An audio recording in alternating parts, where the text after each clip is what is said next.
Welcome to the Unitarian Universalist Fellowship of Mankato, where our worship is entirely real and vital, life-giving and life-sustaining in all times, including in these times. Everyone here today, in person and through Zoom, you are all welcome in this time we make sacred together. All are loved, worthy, and needed. Here you can bring your whole self. In these times and in all times, may we move into action to create the world of equity and liberation about which we dream.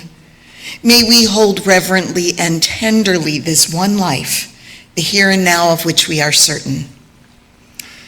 We humbly acknowledge that before European colonization, the Dakota peoples were stewards of the land on which our fellowship building sits. They teach us that the land does not belong to any of us, though it holds the history of our conflicts and our attempts at reconciliation. And we commit to an ongoing and intentional journey of humble connection, characterized by understanding our shared history with Indigenous people, accepting responsibility for restoration, and building relationship in the here and now. Thus we seek to be good relatives.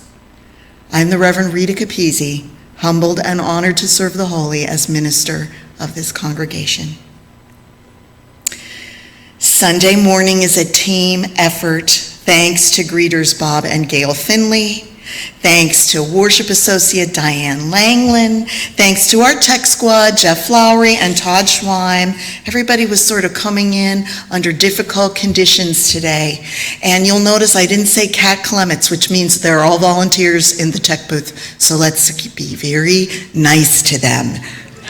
Which I think is mainly I need to be nice to them. We are grateful to continue our offering of children's programming and thankful for staff and volunteers that make these programs possible. Our child care provider this morning is Carrie Johnson. She's already in the nursery. Melissa Sharm will join our Director of Children's Faith Development, Macy Forsythe, later for Children's Chapel. And any youth here can join in with the Children's Chapel if they like. I believe they're doing arm knitting. Is that correct? Yes. If you are new to the fellowship, we are grateful that you are expanding the we who is us. And we are grateful to have your contact information if you would like to share it. There's an online form, there's a physical form in your pew, there's a form out in the entryway. If you need help finding those, someone will help you do that.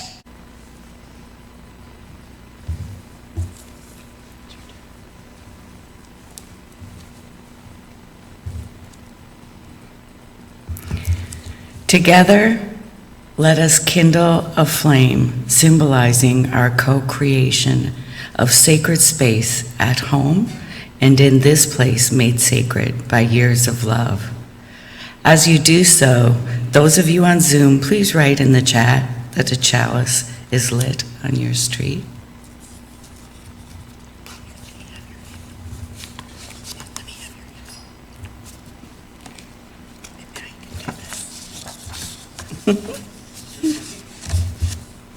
It's a day. You guys know the words, but if you need them, they're in the pew cards as well. We are welcoming people of diverse beliefs who commit to nourish the spirit, broaden the mind, nurture the earth, and build community. May this flame we kindle remind us to strive today and every day to love beyond belief.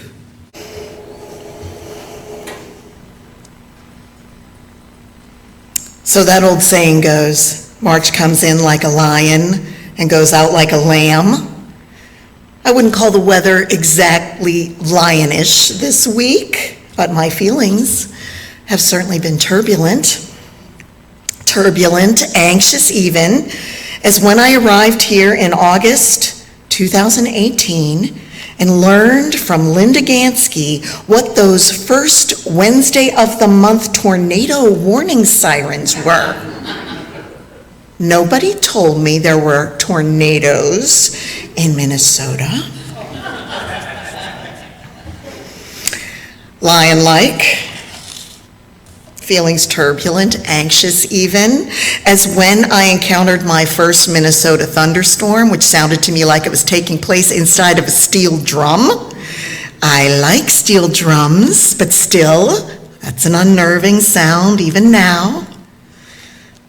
Lion-like, feeling turbulent, anxious even, as when I encountered for the first time possible frostbite.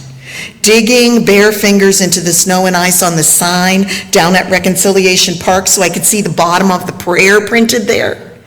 My fingers are burning. That can't be good. I better get inside.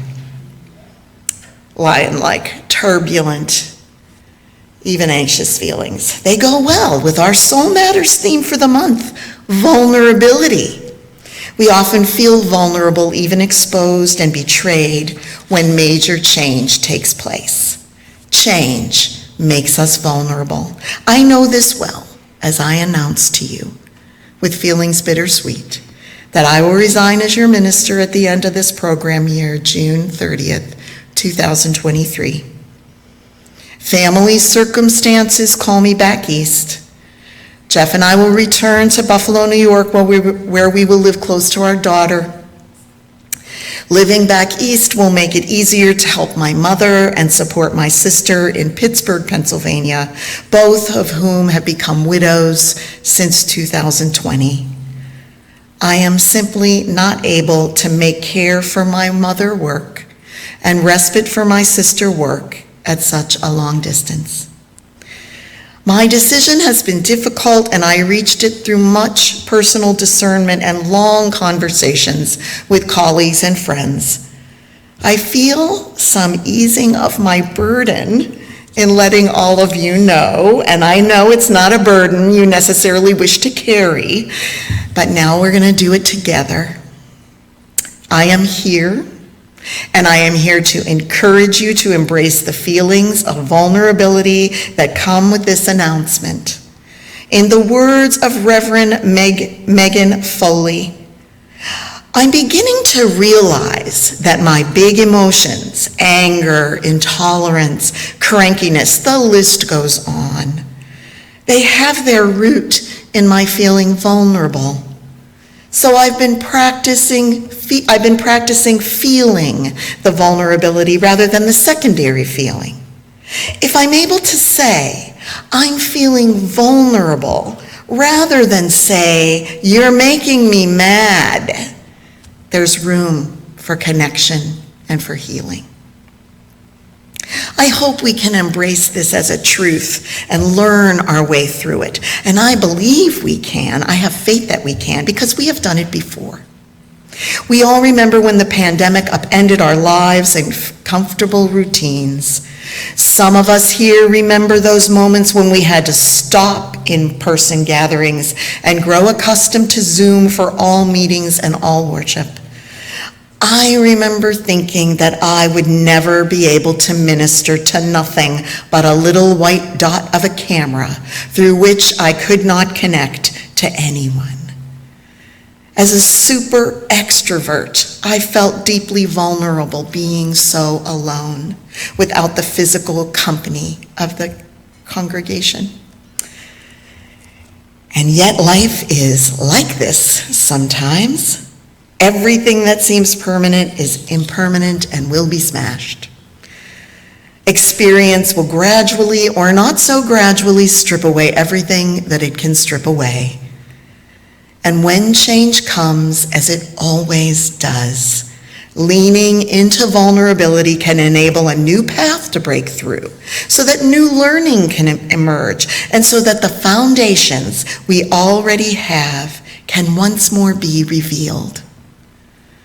Shortly after we shut down here at UUFM, I recorded a song for you. I recorded it because I am not a singer, and I literally choke up when I have to sing in public. And I remember on that day we could not get the recording to work, and I had to sing it live. And so really today I hope it works. Let's see if it works.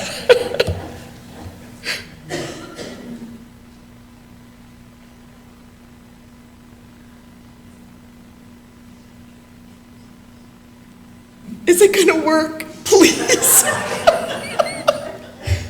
Being with you is my prayer. I still sound vulnerable, all head tone. I felt vulnerable, and yet I knew I had to forge ahead. We had to forge ahead. This is all still true. We will forge ahead with a process that your board will define, and you will all be included in that process.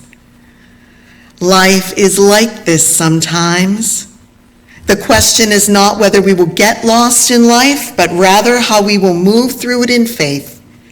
Will we dwell on everything we have lost, or will we focus instead on everything we have yet to find? Though my decision is necessary, it has not been easy. I am so proud of what we have achieved together. Before the pandemic, we defined core justice commitments. We committed to responding as a congregation with written statements and public witness when there is injustice in the greater Mankato community. We educated ourselves to understanding and celebration of trans lives and to growing more radically welcoming. Since the pandemic, we found ways of continuing as an energetic and fully present religious community. We learned that Zoom can be a means to keep relationship and worship alive. We trained and hired new staff and created new staff positions. We continued to meet our financial and program commitments as a UUA member congregation. We sustained justice action. We maintained robust engagement as a caring community. We did all of this, minister and congregation, as we shared the value and the magnitude of possibility through our shared ministry. And this is not the end of what you will do as a congregation, what we may yet do together. As it happens, there is much that awaits us in our momentary lostness, much to be excavated, examined, even exalted. In not yet knowing what will be, we are afforded the opportunity to appreciate what already is. Yes, we will celebrate all that makes this fellowship vital and attractive, open-hearted, open-minded, and open to the new. Yes, we will acknowledge the loss we feel. We know what we have done together, and there is still more to learn about and learn from each other. The contributions of each of you will matter more than ever for building up the church, for being the fellowship at its very best, life-giving and life-sustaining. This process, it will take patience with each other because you are each feeling the change differently. It will take deep and expansive understanding that you are the fellowship. And the fellowship is not the same thing to each of you. Some of you have seen ministers come and go. Some of you have never been part of a church without a minister. Some of you have only known this fellowship with me as your minister.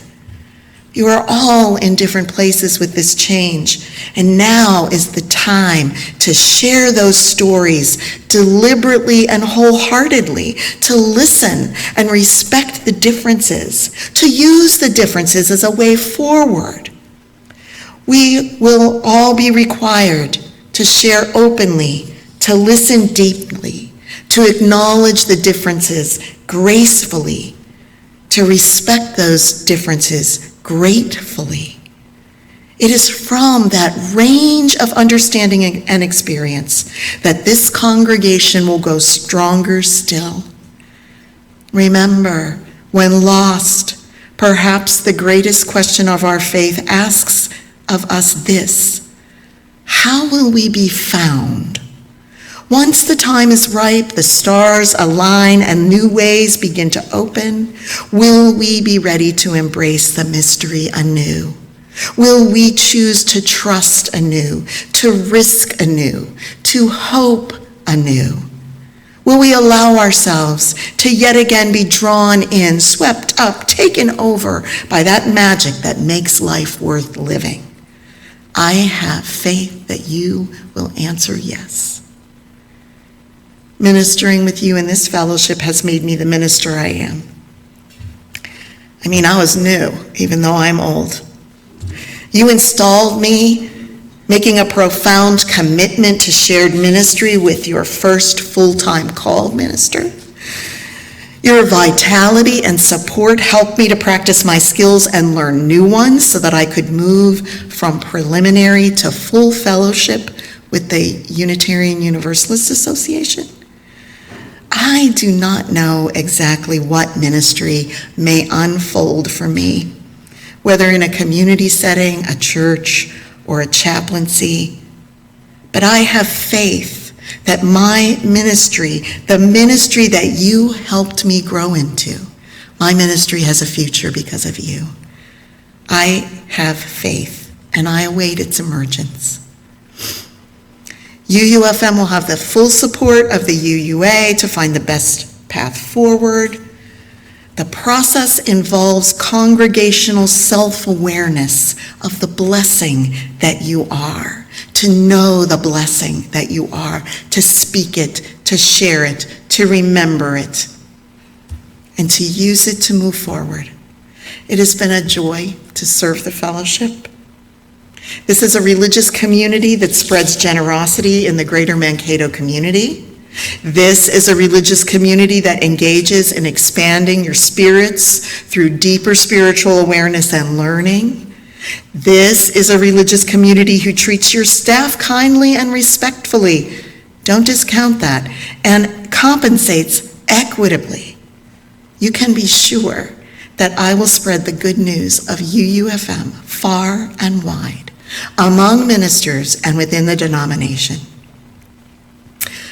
I am so grateful to have served you in this milestone of 70 years as a congregation, ready to meet the challenges of this moment and able to imagine a future of 70 plus more years. Right now, we stand on sacred and holy ground, for that which will be lost has not yet been lost. And realizing this is the key to unspeakable joy. Though I will depart at the end of June, I am your minister until then. I am here to meet with you about my decision and to accompany you, as always, through the personal trials and joys of your lives. I am grateful for, and you can be too, your strong board of directors. They will help to determine the best way that I can serve you in the fellowship in these coming months. Though our relationship is headed for a change, I am faithful to you until it is time for me to depart. Our first hymn this morning is actually a prayer, and I pray that now. I pray that prayer right now for myself. I pray it for all of you. I pray it for all of us as we live out our remaining days together. Blessed Spirit of our lives, give us strength through stress and strife. Help us live with dignity. Let us know serenity. Fill us with vision. Clear our minds of fear and confusion. When our thoughts flow restlessly, let peace find a home in us. Spirit of great mystery, hear the still, small voice in all of us. Help us live our wordless creed as we comfort those in need. Fill us with compassion. Be the source of intuition. Then, when life is done, let love, always love, be our legacy. Impermanence has already rendered everything and everyone around you so deeply holy and significant and worthy of your heartbreaking gratitude. Loss has already transfigured your life into an altar. Mourning is always breaking. Recreation, recreation is always breaking through. especially when we find ourselves slipping into a sense of contentment or acceptance. In this time of change that we cannot ignore or push aside, I wish upon you peace, grace, and truth. I know it already resides in you. I wish upon you firm knowledge of your brave hearts. I wish you ears that are quick to listen and a tongue slow to use.